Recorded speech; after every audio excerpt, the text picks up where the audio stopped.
한 주간 편안하셨습니까? 네, 저희 보사 사제들은 아주 편안했다고 합니다.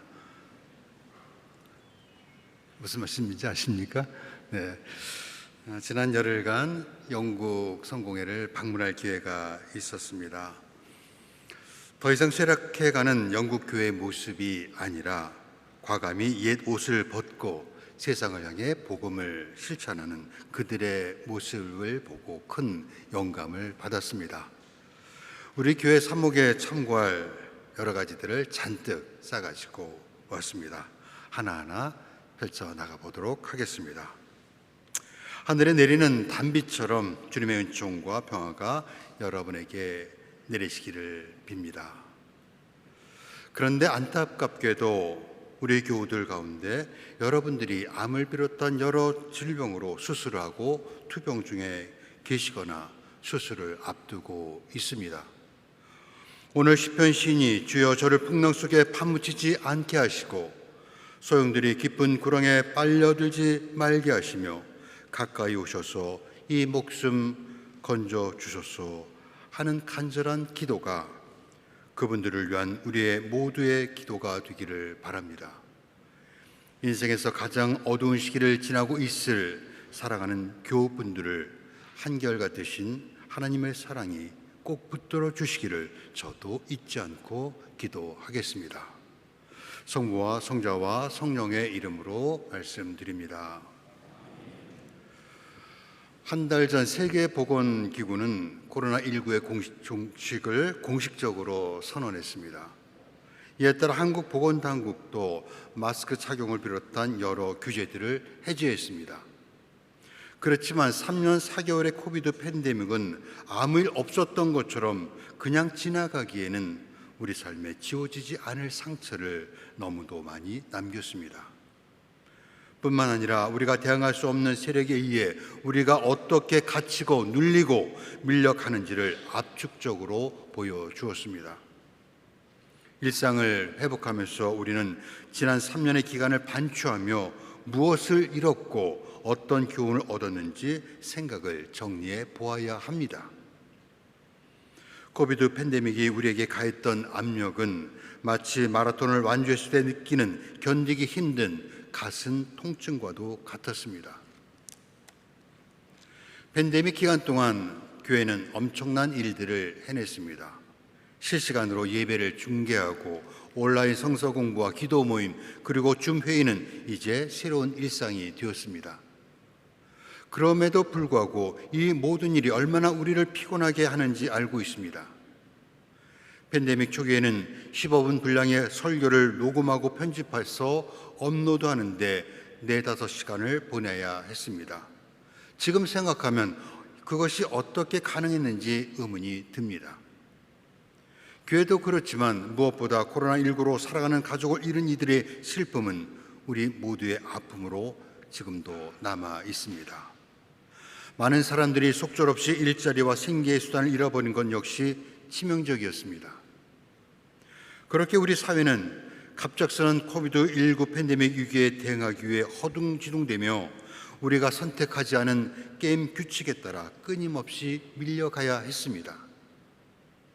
고통의 끝이 어디인지 알 수 없었던 어려운 시기, 우리는 오늘 복음에 고생하고 무거운 짐을 지고 허덕이는 사람은 다 나에게로 오너라, 내가 편히 쉬겠다 하는 구절은 모두에게 위로가 되고 고난을 견딜 수 있는 힘이 되어 주었습니다. 그러나 우리는 오늘 성서를 읽으며 예수님을 단순한 위로자 혹은 해결사로 소비하지 않았는지 경계해야 합니다. 현대 사회에서 예수가 상품화되고 소비되는 것은 어제 오늘의 일은 아니지만 코비드19가 종교 상품화의 엑셀레이터를 밟은 것은 사실입니다. 그러나 그리스도교는 그 본질상 상품화와 소비주의를 거부합니다. 오늘 마태복음에서 만나는 예수님은 우리에게 잠깐의 행복을 주는 그런 상품이 아닙니다. 그분은 영원한 진리요 지혜입니다. 그분은 하나님의 아들, 이스라엘을 구원하시는 메시아, 십자가에 못 박히시고 부활하신 주님, 우리에게 참 평화 안식을 주시는 분으로 오늘도 성찬례를 통해 살과 피로 우리 안에 오시는 살아계신 하느님이십니다. 사랑, 믿음, 소망, 진실, 선함에 가격표를 붙일 수 없습니다. 용서, 평화, 화해 등 우리 삶을 가치 있게 만드는 모든 것들도 값을 매길 수 없기는 마찬가지입니다. 그러나 코로나 팬데믹은 우리가 애써 감추고 있던 종교의 상품화를 단시간에 표면으로 드러나게 하는 촉매제 역할을 하였습니다. 교회는 신자들이 모일 수 없는 상황에서 어떻게 예배를 드리고 설교를 하고 사목적 돌봄을 해야 할지를 고민했습니다. 고민의 결과는 안타깝게도 사용자가 쉽게 신앙을 소비할 수 있는 도구들을 개발하여 제공하는 것이었습니다. 온라인 예배가 그 대표적인 예입니다. 어쩌면 이 모두는 종교의 상품화에 교회가 의도치 않게 공모한 것일지 모릅니다. 종교의 상품화에 이어 코로나19가 가져온 부작용 중 하나는 함께 모일 수 없는 동안 신앙은 순전히 개인적 영역이라는 의식을 우리도 모르는 사이에 고양시켰다는 것입니다. 신앙의 개인화란 처음부터 공동체로 부름받은 교회에서조차 공동체 의식이 점점 희미해지고 개인의 영성과 마음의 평화를 최상의 신앙 덕목으로 격상시킨 것을 의미합니다.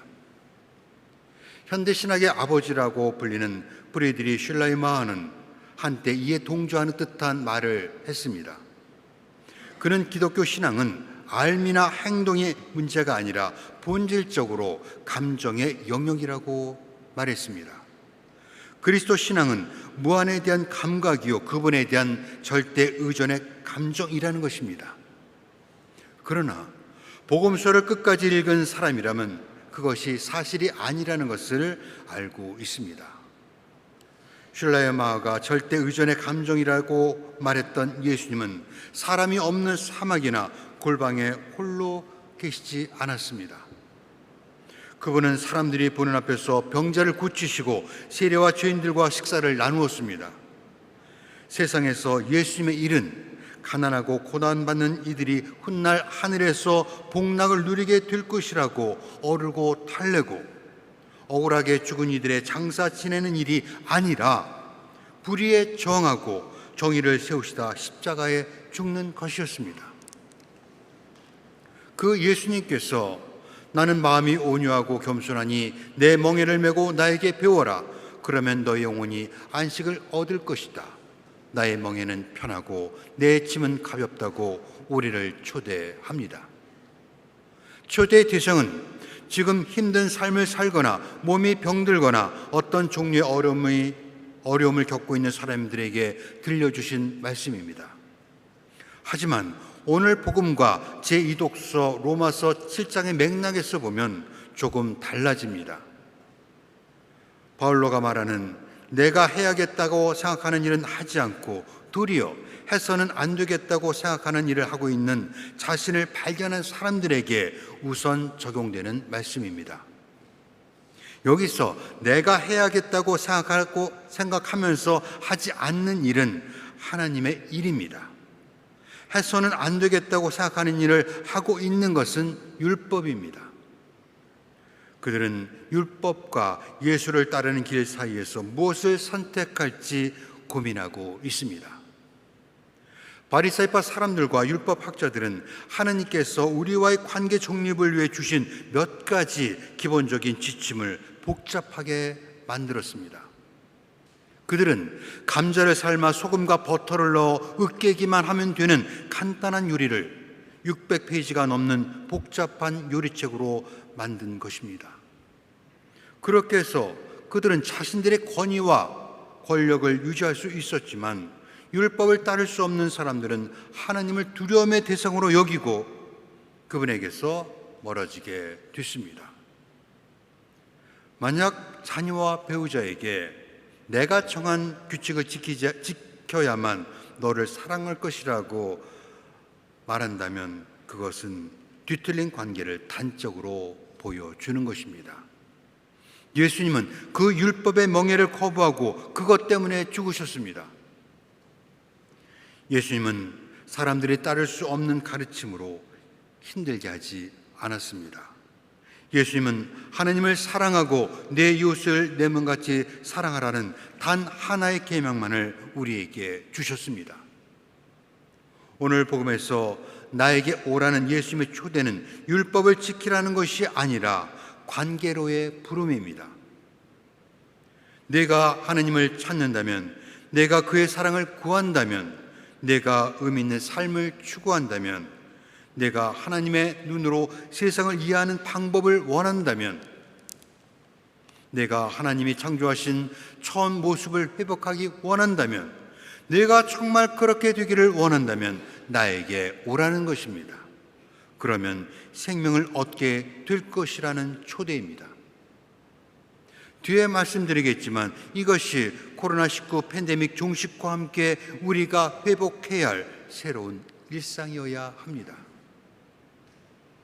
예수님은 오늘 복음 시작에서 이 세대를 무엇에 비길 수 있으랴, 마치 장터에서 아이들이 편갈라 앉아 서로 소리 지르고 우리가 피리를 불어도 너희는 춤추지 않았고 우리가 곡을 하여도 가슴을 치지 않았다며 노는 것과 같구나 말씀합니다. 이는 도무지 그들에게 변화되려는 마음이 없다는 것을 두고 하신 비유입니다. 동시대를 살았던 예수님과 세례 요한은 같은 하나님의 메시지를 전했지만 방식에서 달랐습니다. 요한은 다가올 심판날을 앞두고 금식과 회개를 요구했고 예수님은 하나님 나라의 기쁜 소식을 전했습니다. 세례 요한은 광야에 은둔하며 금욕적인 삶을 살았습니다. 그것을 보고 사람들은 그가 미쳤다고 조롱했습니다. 오늘 복음에서 우리가 곡을 하여도 가슴을 치지 않았다고 하는 것은 심판과 회개를 촉구하는 요한의 방식이었습니다. 그런데 예수께서 오셔서 세례와 죄인들과 꺼리낌 없이 먹고 마시자 저 사람은 먹보요 세례와 죄인들하고만 어울린다고 비난했습니다. 피리를 불어도 너희는 춤을 추지 않았다는 것은 하나님 나라의 기쁨을 선포하는 예수의 방식을 두고 한 말씀입니다. 세례 요한과 예수님 방식의 차이가 너무 커서 세례 요한마저 예수님이 정말 오시기로 한 분인지를 궁금해했습니다. 하지만 둘 다 영적인 것입니다. 다만 서로 강조점이 달랐을 뿐입니다. 하나님의 계시는 이렇게 두 가지 방식으로 1세기 유대인들에게 전해졌습니다. 그러나 변덕스러운 사람들은 예수님과 세례 요한을 모두 반대했고 믿으려 하지 않았습니다. 그들이 세례 요한이든 예수님의 방식이든 어느 것이라도 받아들였으면 좋았으련만 마음이 완악한 그들은 요한은 너무 보수적이라 정죄하고 예수는 너무 진보적이라고 십자가에 못 박았습니다. 하늘과 땅의 주이신 아버지 감사합니다. 이렇게 시작한 예수님의 기도는 28절에서 무거운 짐을 지고 호독이는 사람은 다 나에게로 오너라 하는 초대로 바뀝니다. 그러나 나의 멍에는 편하고 내 짐은 가볍다 하신 예수의 말씀은 우리에게 아무것도 요구하지 않는다는 것이 아닙니다. 이 세상에 명예 없이 사는 사람이 있을까요? 우리의 삶이 의미 있게 되는 것은 우리가 세상에서 짊어져야 할 멍에가 있기 때문입니다. 그렇다고 우리를 편하고 안락한 삶으로 초대하시겠다는 것도 아닙니다. 그 반대입니다. 예수님께서 나를 따르는 사람은 자기 십자가를 지고 따라야 한다고 말씀하셨듯 그분의 멍에를 지고 따르는 것은 위험과 도전으로 가득할 것입니다. 우리는 십자가 위에서 팔을 내밀어 온 세상을 품으신 예수님을 머리로는 이해할 수 있어도 실제로 따라하기는 힘든 일입니다. 나는 온유하고 겸손하니 나의 멍에를 메고 나에게 배우라는 예수님의 말씀 안에도 그렇습니다. 예수님은 온유와 겸손의 길로 우리를 초대하지만 현대인들에게 온유와 겸손은 매력적이지 않습니다. 소심하거나 무능력하거나 약함을 의미하기 때문에 그렇습니다. 그러나 성전 청화 사건에서 보듯 예수님은 반대자들과 거칠게 논쟁을 벌이고 성전에서 장사한 이들의 상을 둘러 엎으셨습니다. 예수님은 온유하고 겸손하셨지만 분노해야 할 것에 분노하셨습니다. 불의를 보고도 입술을 굳게 다무는 쪽은 강한 자에게 비굴하고 약한 자에게는 무자비한 우리들입니다. 예수님께서 내 멍에를 메고 나에게 배우라 말씀하실 때 내 멍에는 자비와 사랑, 용서, 친절, 겸손, 그리고 산을 옮기는 그분의 믿음과 신뢰를 배우라는 것입니다. 배우는 것은 하나님에 관한 지식을 쌓는 것 그 이상을 의미합니다. 예수님을 배워 그분의 정신을 받아들이고 그분의 멍에를 지고 가는 것입니다. 그러면 그것을 메고 갈 수 있는 힘을 하나님께서 주실 것입니다. 우리는 코비드19 팬데믹 종식 선언을 행여 옛 생활 방식으로 되돌아가라는 도돌이표로 읽어서는 안 됩니다. 나는 마음이 온유하고 겸손하니 내 멍에를 메고 나에게서 배우라 말씀하신 우리의 산성이신 주님께 의지하여 모든 사람이 하나님의 풍요로움을 차별 없이 나누고 서로의 눈물을 닦아주고 전쟁과 고통이 없는 평화로운 세상을 만들기 위해 노력하고 기도하는 생활, 이것이 우리가 회복해야 할 새로운 일상이며 우리가 메고 있는 이기심 가득한 멍에를 내려놓고 짊어져야 할 주님의 멍에입니다. 이 벅찬 소망을 가슴에 품고 이번 한 주간도 세상의 빛으로 살아가시기를 소망합니다. 성부와 성자와 성령의 이름으로 말씀드렸습니다. 아멘.